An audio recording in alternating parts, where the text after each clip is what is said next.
I thought I'd start with a before picture of our stack of wood. That right there is about 800 in black walnut that I picked up from a local lumber yard. It's kind of funny. I know nice wood is expensive, yet I always have sticker shock when I get to the checkouts. As you might have guessed by the title, we're going to be building a foosball table. Why foosball table? Let's talk about that. A few months back, my wife came to me and said, I think the kids would really like a foosball table for Christmas. Can you build them one? Now, I'm not one to turn down a challenge, so here we are. We're building a foosball table. Quick side topic, you might notice the wine barrel in the background. We'll talk more about that later in the video, but it's for an upcoming project I have. And unfortunately, it is empty. Before we decided to build a table, we did look around to see what was out there. The problem we had was we have twin boys who happen to be masters of destruction. So anything we give them needs to be durable. And by durable, I mean indestructible. So building our own table was really the only option on my mind. A quick bit of insight to what we're doing right here. These are what will become the main frames of our table. The two shorter pieces for the front and back, and then two longer for the sides. Once I have them cut down to length, I give them a quick pass through a table saw to straighten the edge and then cut them down to the proper heights. Now, if you're wondering about my awkward stance in the table saw, you're not alone. I completely forgot until I found the picture. I filmed most of this back in early December, and just now, late January, I'm getting around to editing it. At the time, I had Christmas decorations piled up in front of the table saw. Rather than move them so I could make a regular cut, I thought it'd be more challenging to stand over them as I tried to. But back to the table. Now that we have the main frame cut to size, it's time to start on the next key piece of the table, the playfield. I went back and forth on what to do for the playfield. Initially, I was thinking an epoxy playfield, but I was worried about scuffs and scrapes as the ball rolled and bounced across it. Then I seen some really nice painted plywood, then back to plywood with a thin epoxy coating, then back to worried about scuffs and scrapes. Then I seen a walnut plywood, but when I went to see it in the store, it didn't look so good. So I decided just to make my own. I picked up what you see here, several 1-inch walnut planks, cut them to length, and did a glue up. For those of you still with me, you'll notice I still haven't moved the Christmas decorations in front of the saw. I'm still standing over the 3 wise men as I make my cuts. But not to worry, I did move them all later that night. And for anyone who's genuinely concerned about my safety, don't be. I know it looks awkward, but I had solid footing as I was making these cuts. Just a goofy stance. As I line up my wood here and prepare for the glue up, I noticed a few pieces had a slight warp. At this point, I wasn't sure what I was doing for the base yet, so I didn't want to put any C-channels or strips across the bottom side. I wanted to keep the underside clear so I had flexibility for my base mount, whatever that might be. So I decided to go for pocket screws instead.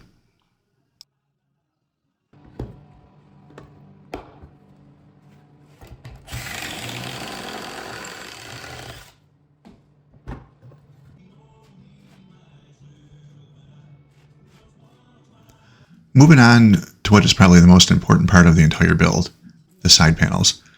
These are what hold and support the rods that the players mount to and the handles attached to. They're essentially the key piece of the game. We need to make holes in both side panels for the rods to pass through, and we need to make sure they are lined up perfectly, or we're going to have some really interesting challenges later in the build. To ensure perfect alignment, I used some 2-way wood tape to hold these pieces together and drilled a single hole for each set. Think of it like a mirrored finish.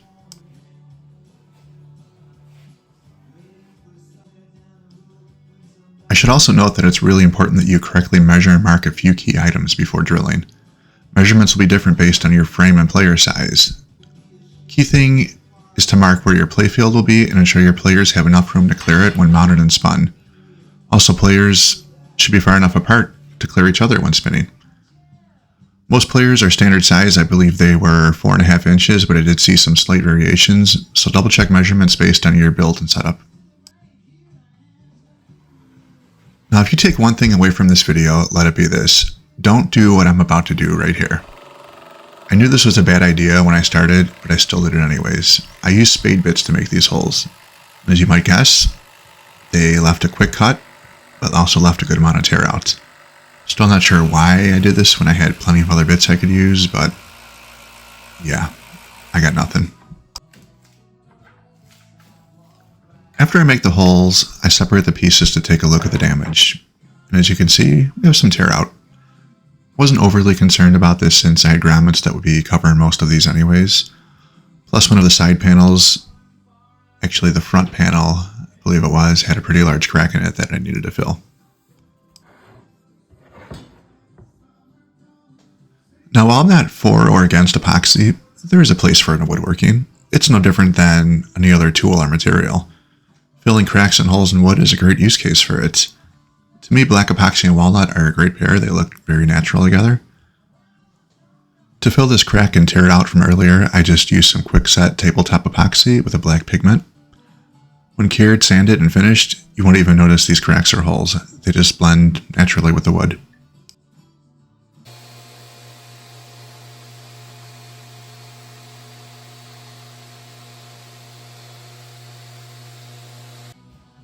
Now it's time to figure out what I'm going to do for my base. Something people ask me again and again is, how do you do it? To which I give a smart-ass reply, I know, right? It's not easy being me. And then they come back and try and have a serious conversation and say, no, really, how do you build these things? Do you have a plan? Or do you follow instructions or a guide? Or do you just wing it? So as I'm editing and watching clips from this video, it got me thinking, how do I do it? What's my strategy or technique? Do I even have one? Before this build, I knew very little about foosball. Even now, I still don't know much more about it than I did before I started. So it's not just go out to the shop and start building. But back to the question, is there a guide or do I just wing it? Simple answer is no to all of it. I've never been one to follow directions or even read them for that matter. At the same time, I wouldn't say I just wing it, especially working with expensive material like this. So this is what I came up with. The best way I could explain it is that I have an idea, what I want, and I trust myself enough to know that I can make it happen. I don't always know how I'll get there or what the next step is at any given moment, but I know I'll end up with what I want at the end. What I'm cutting now are the slots and the side panels to hold the playfield. These were a 1/2 inch deep. I was going to swap to a daddle blade, but then decided since it was only 2 pieces and not very deep cuts, I was just going to give it a few passes on the table saw and then use a chisel to clear it out.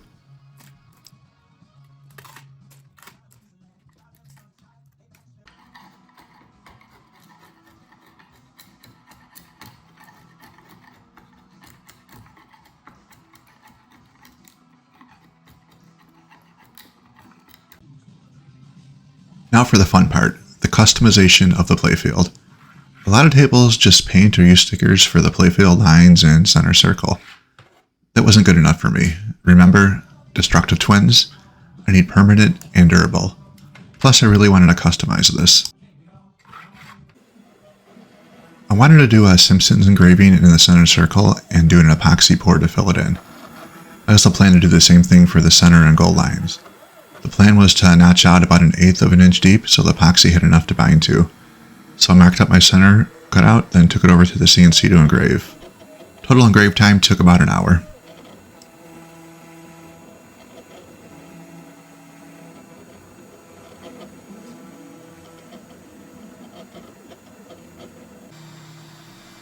The engraving came out great. I just had some quick cleanup where I had to remove some sawdust that was stuck in some of the cuts.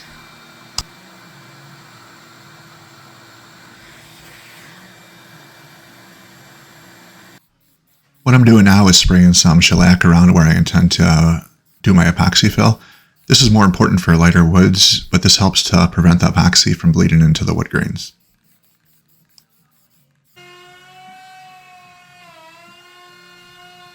In all the excitement of my successful center circle cut and engraving, I forgot to cut a few other key components before removing it from the CNC. The center lines and the goal boxes. So I rigged up what you see here. 2 clamps, a level, and a palm router. What more do you need? Not ideal, but worked perfectly for making these last few cuts.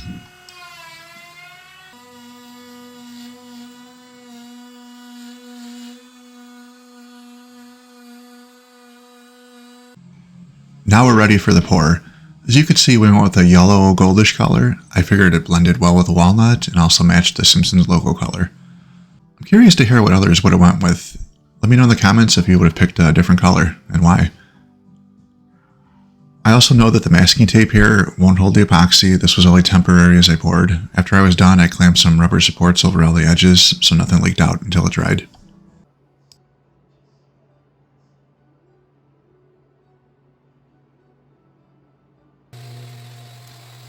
Now it was time to give the playfield its last finishing sand before assembly. I want to say I took this to about 220 grit, and I was really excited for this part because it marked the end of my sanding. And now we're at assembly time. Taking a step back, we have all the different components cut out, milled down to size, finished sanded, and ready to go. Or at least I thought I did. Hint hint, I might have forgot a key piece or two. Typically, I'm a big believer in you get what you pay for, so whenever possible, I try and buy the best parts and material that I can. But these bolts right here were the exception. I couldn't find what I needed in these black bolts in the size I wanted. I was forced to go with the Amazon special, and I was just terrified the entire time that they were going to snap. I was putting them in. But luckily, everything worked out well, no issues. I mentioned earlier that I might have forgot a few key pieces. We're at that part of the build now. What did I forget? Well, kind of an important part of the game. The goals. This is one of those things that just slipped my mind at the time. I guess I was assuming the front and back boards would be the goal, but not the case. Luckily, I had a few extra pieces of walnut laying around.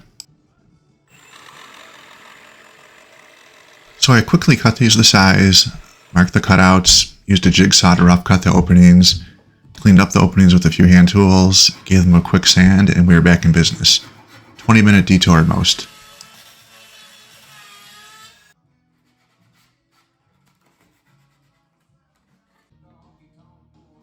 Now for mounting these and this project as a whole, I didn't want any exposed hardware, no screws, bolts, nails, anything. So for these, since they weren't really structure or support the type pieces, we just threw a few blocks of wood behind them and glued them in place. Now for the ball return, I've seen it done two different ways. Some people put them on the back, some people put them on the side. I figured since you play from the side, it'd make more sense to have the ball return on the side, so we quickly cut those out and squared them up. If you're wondering what I'm doing here, I was just as confused as you at the time. What I was doing, or trying to do, was my makeshift ball return. And only after building this did I realize that I could have bought a whole ball return kit and saved myself hours of time. But it wouldn't have been nearly as much fun.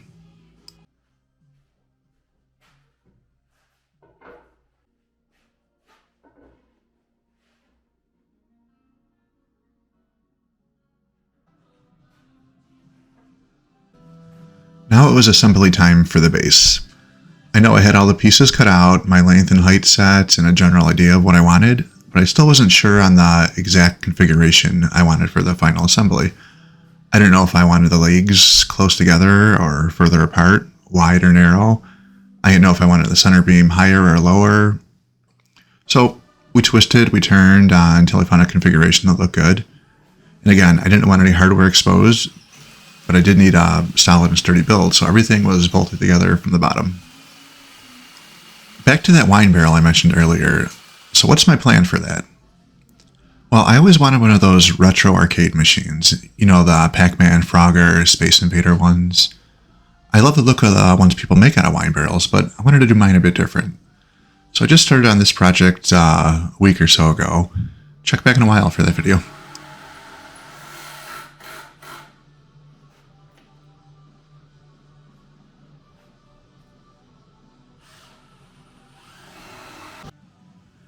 Again, don't do what I'm about to do here. I severely underestimated the weight of this table and nearly dropped it as I pulled it down myself. But more importantly, this is where I discovered my first flaw with the table.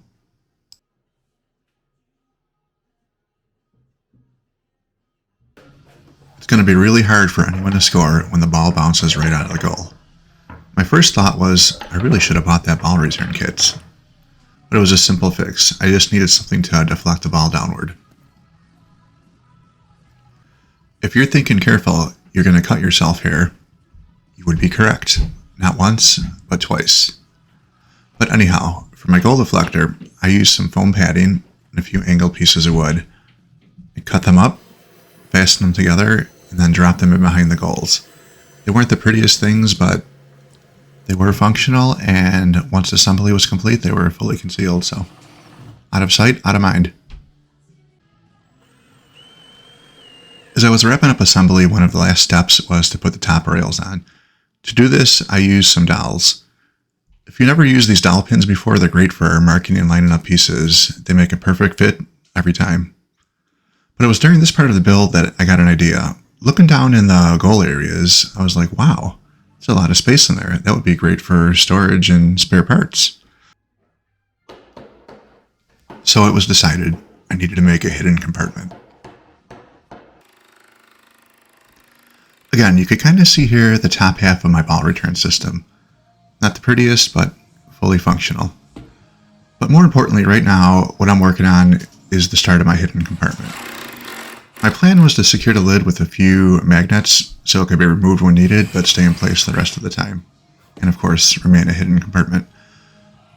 So what we did for this is, well, first we sunk a few holes on each end of the table about 1/4 of an inch deep. Put some strong magnets in there, and then covered these with epoxy and sanded it flush. Then for the top panel, we did something very similar, only about 1/16 of an inch deep. And then we used some washers in here instead.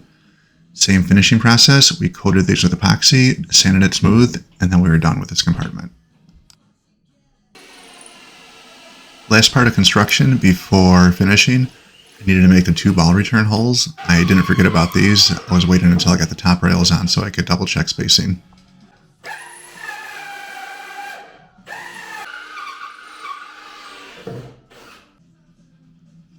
Now is the part we've all been waiting for, the finishing. This was a tough one for me because I wasn't really sure what I should be using or wanted to use. Researching, I've seen a lot of different thoughts. Some say oils. I've seen a lot of people talk about marine varnish.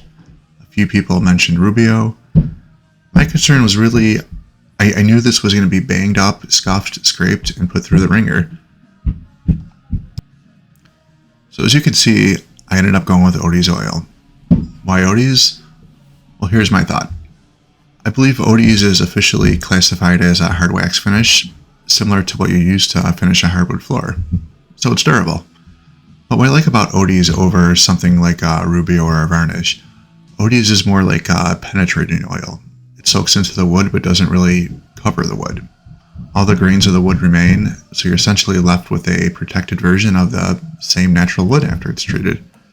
There's really nothing to scuff or scrape. That's my thought, at least. We'll see how it holds up over time.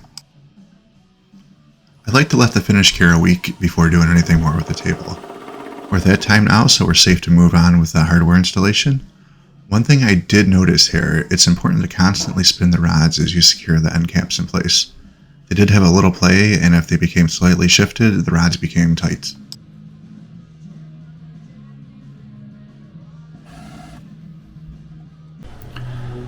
And there you have it, our finished product. Overall, I'm really happy with the way the table came out. A few final thoughts I'll leave you with before we go. While this is my first video, this is far from my first rodeo in woodworking. I've been building for years, everything from cutting boards up to custom furniture. But what was really interesting for me about this build was the actual recording of it and making a video. Recording myself, watching myself, talking about myself. It was a really cool experience. It gave me the opportunity to see myself, and you kind of realize, like, wow, I have some terrible technique, or why was I doing that? So it was just a really cool experience overall. But back to the table, really happy again with how it came out. The table is rock solid. The finish is holding up great. Right now we're late January, and my kids have been playing on this and beating on it just about every day since Christmas, and still looks brand new. A few numbers I could share with you. Total cost came in right around $1,200. We had our initial $800 in wood, about $300 in foosball hardware, the rods, the players, bumpers, and about $100 in shop consumables, mainly the Odie's oil and sandpaper, bolts, nuts. Total build time was about 3 weeks. 2 weeks for the cut and assembly phase, and then the last week for finish and cure time. So again, really happy with everything, and that's all I got. So thanks for watching. I hope you enjoyed, and we'll see you next time.